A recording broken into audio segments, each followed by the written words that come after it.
Hi guys, and welcome to this beautiful kitchen. I am giving you one of my best and favorite travel tips. And why am I doing that? Because I got a message last night from someone who said I must have scads of money to be able to travel around Europe. And that's simply not true. And I also get asked an awful lot how I can manage to afford to travel around Europe. Well, I'm going to tell you one of the big tips of how I do it. Now, to me, life is all about priorities. And for me, a priority was to travel.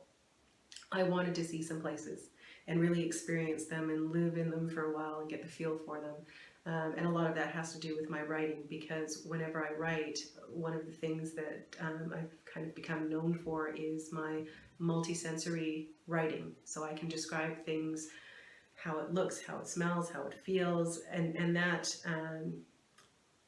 because of writing for the blind, I'm trying to describe things in ways that blind people can really experience for themselves as well through the words that I use. So I'm really painting pictures, and those pictures I'm painting can't just be visual. They've got to be, all of those different senses so people can really get a feel for the place and feel like they're there with myself if I'm writing nonfiction, or with the character if I'm writing fiction. So that's why it's a priority to me.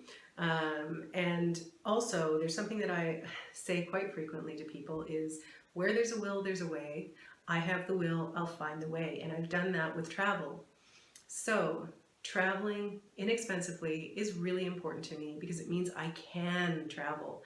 And one of the ways I do that is cooking for myself, which is why we're in the kitchen, this very lovely kitchen.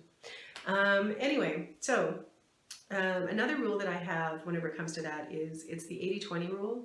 So 80% of the time I make sure that I'm cooking in the place where I'm staying.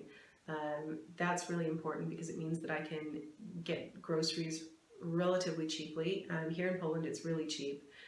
Generally at home I'm spending about $50 a week on groceries for myself. But here in Poland, because the cost of living is so much less, I'm actually spending less than 30 Canadian dollars a week on groceries, which is awesome. And that's like with meat, with potatoes, with pasta and rice and yogurt and the unbelievably delicious Polish bread. I'm just telling you, if you ever get a chance to go to Poland, or if you're in Poland, you already know about this, but the bread in Poland is better than any place else in the world, I swear. It is so good. I could just about live on Polish bread and butter. And then the other thing that's really good that I've discovered since I was here, I mean, I always knew about pierogies since I was little. I knew about pierogies because, Canadian. But having like fruit-filled pierogies, this has been a revelation to me. I think it was about 2 weeks ago, my friend Anna and I made apple pierogies. She taught me how to do it. It was wonderful. And they were delicious. And then last night with my host here, another Anna, and her friend, we had blueberry-filled pierogies with sour cream with a little sugar stirred into it and drizzled on top. So good. And then for dessert, we had, I think it's called halva, sesame halva, on these like spicy cookies. They're so good. Just so unbelievably good. I'm very spoiled here. It's wonderful to be spoiled. Anyway, so like I said, 80% of the time you want to be cooking in the facility. Now, if you're staying in an Airbnb, there's generally a kitchen that's going to be available to you with all of the things that you need, salt, pepper, cooking pans and utensils and all of that kind of stuff. If you're staying in a hostel, it's generally the same way, although they may not have as many of the spices and little things that you might want, but they'll have all of the cooking utensils that you need. And then, let me think here, some hotels do. The hotel that I was staying in whenever I first came to Poland, I came into Krakow, and the hotel I stayed in was supposed to have kitchen facilities, but what they had was a microwave, a fridge, and a kettle. It was a little bit of a challenge, but I did manage, and I think that was the week that I discovered Polish bread. So it was all good, because like I said, I could just about live on Polish bread and butter. It's just that kind of fantastic. Anyway, I would encourage people to get out about 20% of the time, experience local cuisine, go to restaurants, go just really experience the food in the place that you're staying at.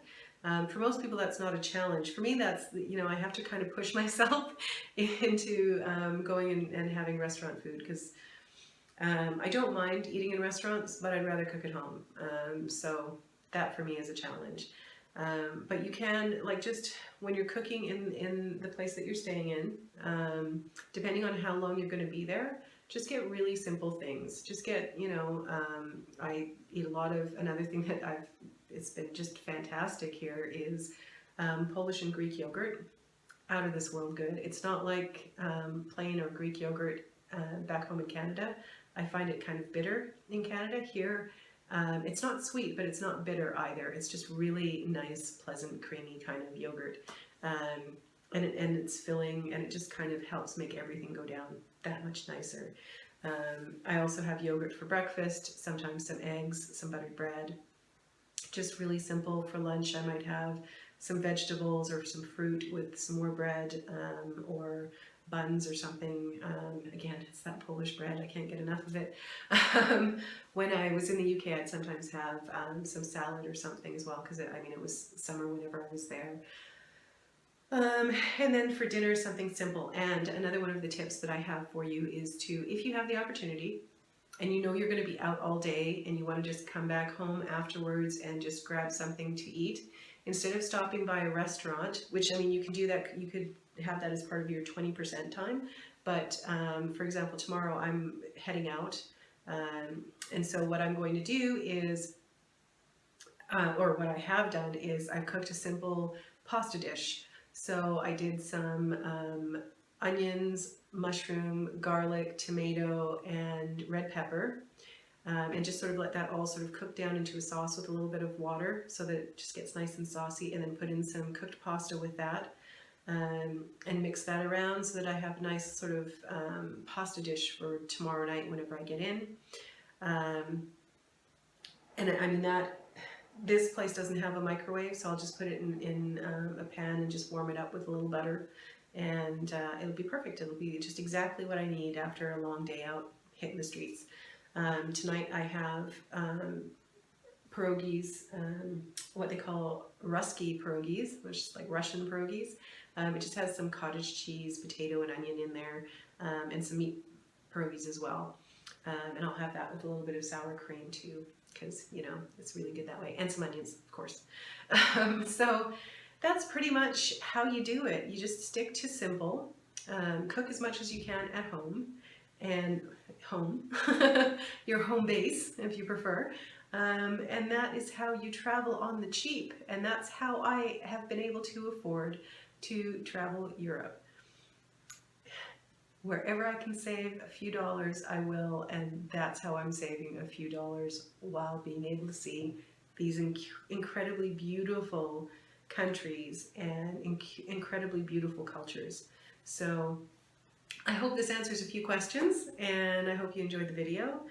And yeah, so that's how it's done. Thank you so much for watching.